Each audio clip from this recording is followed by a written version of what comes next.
And we'll move to item 12. Councilmember Harris, you're first up today. Not a whole lot myself. I did go to the cotton roster reception at Yuba City Arts in Marysville. If anyone hasn't heard, we're planning on they are planning on managing a project to build a 1 1/4 life-size statue, bronze statue of Mr. Rosser to be displayed on the park next to the Bacchae Temple in that little pizza slice of land there on the south side. So it's probably going to be a couple-year project. We're looking forward to seeing that come to fruition.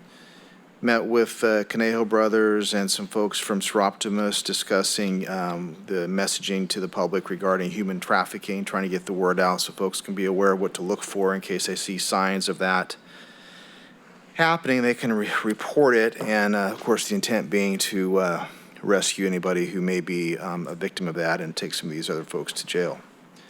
Participating in No Shave November, that started yesterday, thanks to George, wherever he is. I'm already having to shave my neck, I think. It's driving me crazy, but it's a good thing. And had a discussion last night with both sheriffs and a representative from Marysville City Council and Yuba County and Sutter County regarding, it was all brought on by an email that Supervisor Bradford over in Yuba County received from a constituent living down in Plumas Lake who, like the rest of us, is fed up with being victimized unnecessarily by crime. His main thing was his daughter's truck was stolen right out of his driveway, and the list goes on. We all have stories. I know I do too. And so the intent was to rally up some folks, some members of the community, to brainstorm creative ideas, and hopefully with as little as impact on finances as possible.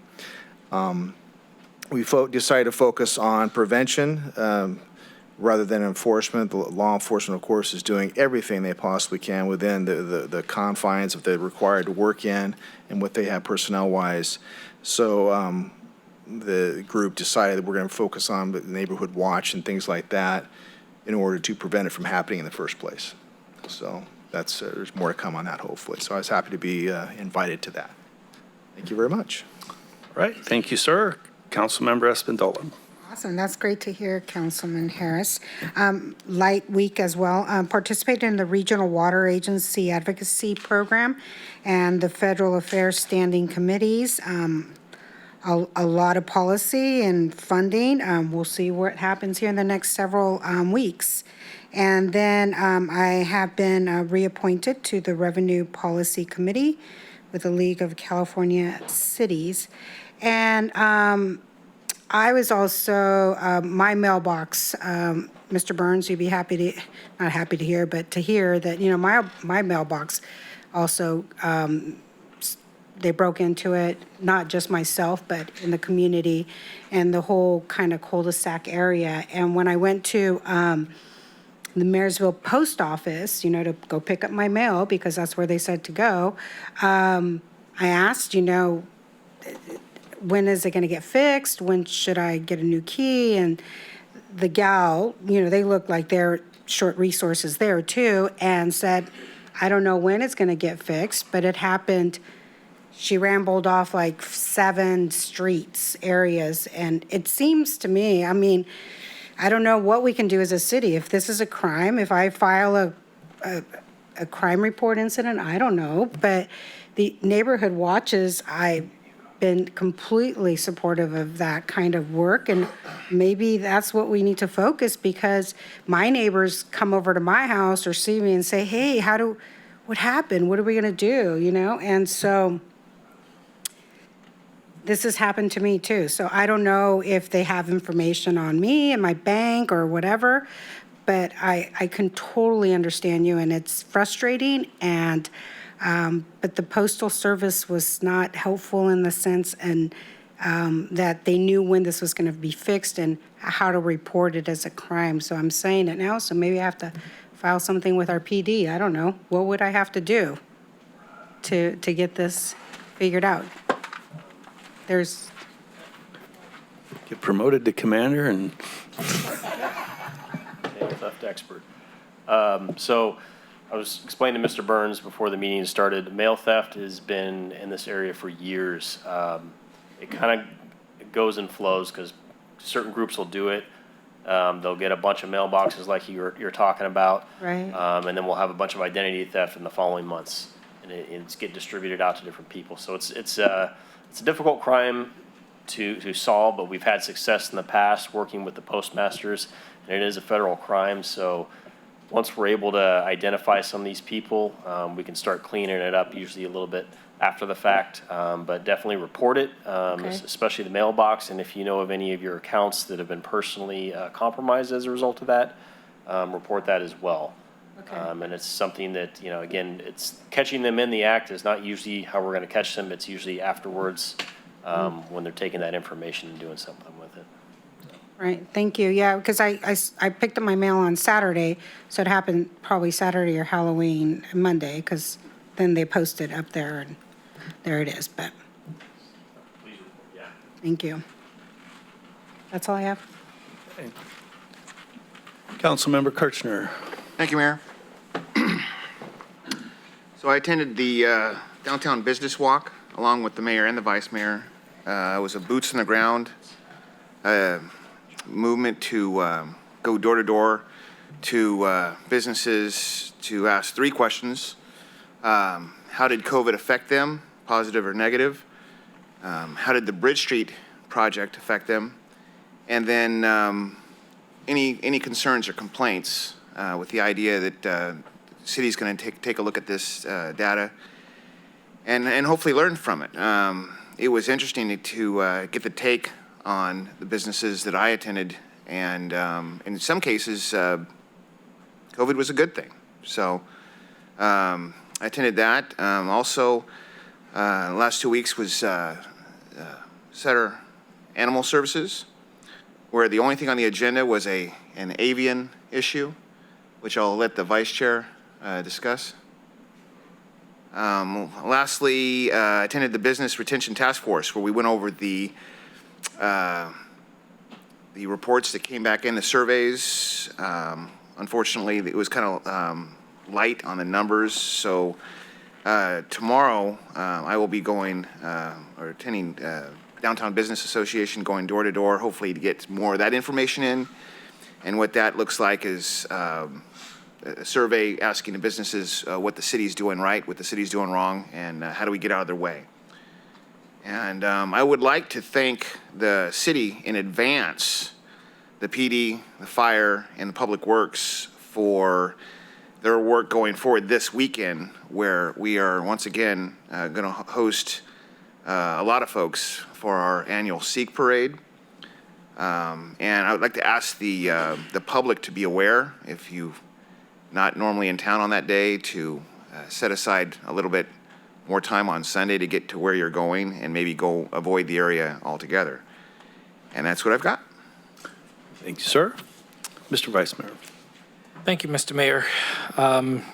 It's amazing over the years when we watch this, how we go in cycles, light weeks, heavy weeks. I've had a couple of very busy weeks. And to Councilman Kirtner's point, you know, the city business walk, we did that. A lot of good feedback. And I want to say thanks to the council and our city team, because we did get feedback. And early on, we took extraordinary steps to help our businesses stay open if they chose to, and how to navigate COVID. And a lot of the businesses said they fared.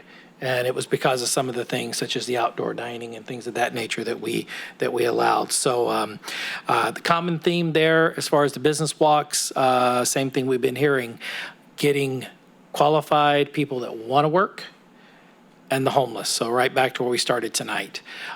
So it is a very prevalent issue, ma'am, that runs through everything that the city does. So I think it was productive. I'm looking forward to the end results and tying that back in with the business task force. And I think we're going to find a lot of similarities there to see what we can do to help. SASA, we're an oversight board, and some programs have been brought before us. You'll hear more about them in the days ahead and the months ahead to help educate people about the animals in our area and how do we help them and make sure they have a proper home and stuff. So you'll hear more about that probably January, February timeframe. And I think it'll be Mr. McIntyre and his team that will be bringing forward some information. So Yuba City Transit Authority, Very exciting times with that. As you know, we're building a state-of-the-art facility in the Linda area because the current facility, two things are happening. We've outgrown it, and Caltrans is going to take part of it for the expansion. With that, we're in the process right now that we are applying for a lot of grants that are coming through. We should know about one shortly, and we're seeking all available fund options that we can because it's a $40 million facility, and we need to get that going as soon as possible. With the land out there, the land has been cleared. There's one elderberry, is that? Yeah, elderberry tree that turns out it's actually one of the oldest and largest they have found in California. It's out on this lot that nobody was using. So they're going through the protection process with the arborist and all of that. But the rest of the land, the neighborhood has liked what's going on because it's getting cleaned up. The weeds are going down, the homeless have been moved out, and we're moving forward trying to get the grants. Moving on to the RWMA, Regional Waste Management Authority, effective yesterday, we are now operating under the amended JPA. What does that mean? That means that the RWMA is going to have more authority than it did before, which was absolutely none. It was more recommendations that we would send out, but it's also, as we move forward, there will be more responsibilities that will shift back to the municipalities, and our city manager is well aware of that. And we will begin the process, I believe, probably January, February timeframe to find the next CEO or manager of the RWMA, because we will begin that separation from the utilization of transit and RWMA being dual housed there. I participated in Cap to Cap this past week. As you know, that's usually an in-person trip back to DC to find out what we can do as far as lobbying for grants for our area, assistance for our area. It was all virtual this year. I sat on economic development and public safety.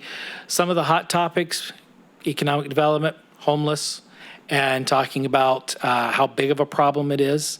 Talking about affordable housing as well, talk about broadband, and we have already embarked as a city on that a few months ago with starting to put broadband throughout the city. Moving to public safety, one of the largest things that was on everyone's mind was the drones and how they affect fire and how they affect police services, and back to what all has happened up with the Dixie Fire and others, to where aircraft would have to be grounded because someone was flying a drone. And so that is definitely on top of mind awareness, and hopefully we'll see some things come in the future from that. One of the biggest issues is, I think, education and people not realizing that they really shouldn't be in these areas, but at the same time, we have those people that think they're the latest and greatest news source, and they want to get it out there, and it really impedes our public safety. So next Cap to Cap, that'll be a follow-up item, and I look forward to that. The Yuba Sutter Economic Development, we held an executive committee meeting. We have this Thursday, our upcoming regular meeting. Nothing new there at this point in time. I'm sure that we will be probably reviewing this week a little bit about what came out of the business walk, because it's all tied in. And I just want to close out and say a big thank you to our entire Yuba City team for the last storm that came through. I got to see firsthand how our men and women work together, from fire, police, Parks and Rec, Public Works. You guys did an awesome job keeping the city safe, getting the downed trees, the waters, and I just want to say a huge thank you, because it's incredible what these men and women do and how they work well together. So back to the radios and the need for those and how they work together communicating, they make it work. And I just want to say thank you. Awesome job. Thank you. Yeah, I would also echo that. Historic storm, and once again, I think the city staff, city services stepped up to the plate. I know it wasn't always easy, and I know there were some historic flows and some historic things that were going on. Driving around town, you could tell that that people were extremely busy. And to my knowledge, anyway, everyone did so relatively safely and provided the services that I think Yuba City citizens are accustomed to getting, which is excellent. Ms. Mantelli, I think that your comments earlier about homeless and Commander Runyon here, I think it's probably time to bring Troy back in, at a time when it's convenient for the PD, but also Imelda and others. I think what happens with the homeless situation is there's so much going on, and there are so many things that we are trying to do that sometimes they go unnoticed. And I'm certainly not sitting here in front of you tonight saying, hey, we got this thing handled, because frankly, we do not, okay? But it isn't for lack of trying or lack of effort. And there's a lot of folks doing a lot of good things.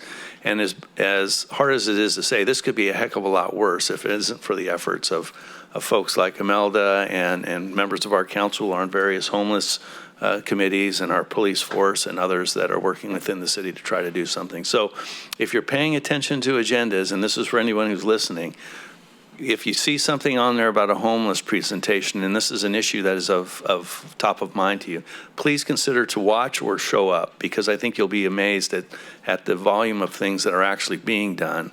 And again, I'm not sitting here in front of you saying we got it, because certainly we do not, but we're certainly giving it our best effort.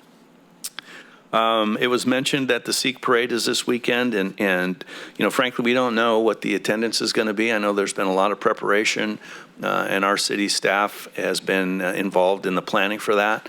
But to the point about congestion and traffic, certainly would expect that will probably be in play coming up this weekend. So yes, pay attention to that. These are the things that I was particularly involved with over the last couple of weeks. We had the vice mayor, myself, the city manager, Supervisor Chairman Flores, and the county administrator sat in a presentation on something called the Blue Zones. And I don't think we really want to get into all of this yet. That'll be another presentation that we'll be bringing so that we can really give it its due. But this is an initiative advanced by Adventist Health, and to bring to our community a more holistic look at how we can be well. And it's not just economic development, and it's not just taking care of financial stuff. It's just how can we do things to make our community a better place to live and work and play. And fortunately, there's a lot of positive examples of how this has worked in other communities. So we're excited to get this kicked off, and we're looking forward to that, and more to come on that with a presentation. Had the opportunity to participate in the graduation of the Mayor's Leadership Institute. Again, you've heard us talk about this. This was a staff effort predominantly. It has the mayor's tag on it, but it's really staff that presented the information to the folks that participated. The vice mayor and myself sat on the hot seat probably for about an hour, and I thought that was it was good. There were some excellent questions presented, and I would encourage anybody that is interested in understanding a little bit more about what the city's all about to participate in that Mayor's Leadership Institute. And the next offering will be sometime this spring, so pay attention to that. I also did the business walk, and I had the opportunity to do that with Supervisor Carm Baines and Chairman of the Board, Dan Flores. And to the others who have mentioned that, it was enlightening. There's a lot of commonality to the themes and the things that our business owners are challenged with. And we've talked about them. And again, these are priorities. If you look at the council's priorities about quality of life and public safety, et cetera, these were reinforced as issues that are predominantly getting in the way of businesses being able to do their business. And we need to do a better job, or as good a job as we possibly can, in addressing those. And I know that business walk information will be coming forward, but our business retention task force also has pieces of information. The key is execution on that stuff. It's not just ink on paper. Here's another report, and here we go. We do need to execute, and I have very full confidence. Not only the staff will help with that, but we as a council will make sure that we make it a continuing priority. I think that's it. It seems very busy. You guys are doing a great job. I've got one more meeting as the mayor, so my time as the mayor is coming to a close. Actually, next meeting is my last full meeting, and then we have the ceremony in December. And so we will be shifting gears again, but knowing that this council is solid and works towards the best interest of the citizens of Yuba City, I imagine it'll be relatively seamless. But with that, we'll call this meeting closed.